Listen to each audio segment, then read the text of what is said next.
আম্মা জান আয়েশা রাদিয়াল্লাহু তাআলা আনহা উনি নবীজিকে জিজ্ঞাসা করলেন, জি ইয়া রাসূলুল্লাহ সাল্লাল্লাহু আলাইহি ওয়াসাল্লাম, উহুদের ময়দানে আপনি যে কষ্ট পেয়েছেন সেই কষ্টর চাইতেও বড় কোনো কষ্ট আপনি পেয়েছেন নাকি? নবীজি বললেন, আয়েশা রে, উহুদের ময়দানে আমার রক্ত ঝরেছে, দান মুবারক শহীদ হয়েছে, মাথার ভিতরে লোহার কড়া ঢুকে গিয়েছিল, এর চাইতেও আমি বেশি কষ্ট পেয়েছি তায়েফের ময়দানে আয়েশা।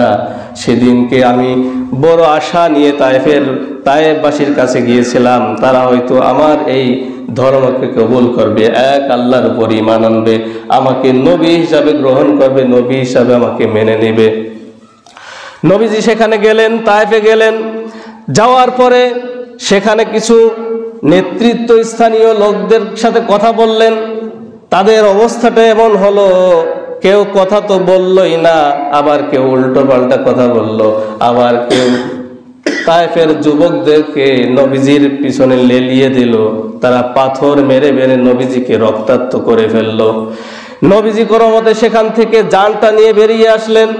আসার পরে পাহাড়ের পদদেশে নবীজি বসলেন।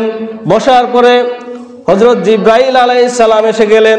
এসে বলতেছে, ইয়া রাসূলুল্লাহ সাল্লাল্লাহু আলাইহি ওয়াসাল্লাম, আপনি কেন তায়েফে এসেছিলেন? তায়েফে আসার পরে কার সাথে কি কথা হয়েছে, তারা আপনার সাথে কি ব্যবহার করেছে, আমার আল্লাহ রাব্বুল আলামিন সব কিছু দেখেছেন। দেখে এই যে দুই প্রান্তে দুইটা পাহাড় দেখতে পাচ্ছেন, এই দুই প্রান্তের দুই পাহাড়ের ফেরেশতাকে আপনার কাছে পাঠিয়েছেন। আপনি যদি অর্ডার করেন, এরা দুই পাশ থেকে পাহাড় দিয়ে চেপে ধরে পুরো তায়েফবাসীকে একেবারে শেষ করে দেবে। বলার সঙ্গে সঙ্গে দুইজন ফেরেশতা নবীজিকে সালাম দিলেন।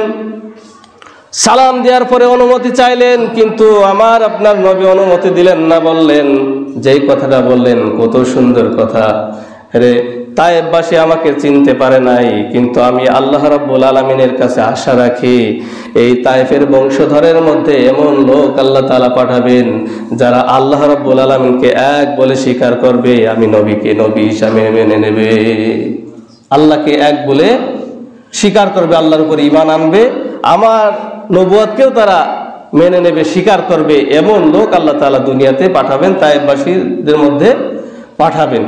নবীজি সাল্লাল্লাহু আলাইহি সাল্লাম সেদিন কিন্তু একটু হা বললেই পুরো তায়েফ আজকে শেষ। তো ঠিক এরপরে কিন্তু তায়েফের সমস্ত মানুষ আস্তে আস্তে শিরকিয়াত থেকে দূরে সরে যে আল্লাহ রাব্বুল আলামিনের উপরে ঈমান এনেছে এবং নবীজি সাল্লাল্লাহু আলাইহি সাল্লামকে নবী হিসাবে তারা মেনে নিয়েছে, তারা বিশ্বাস করেছে।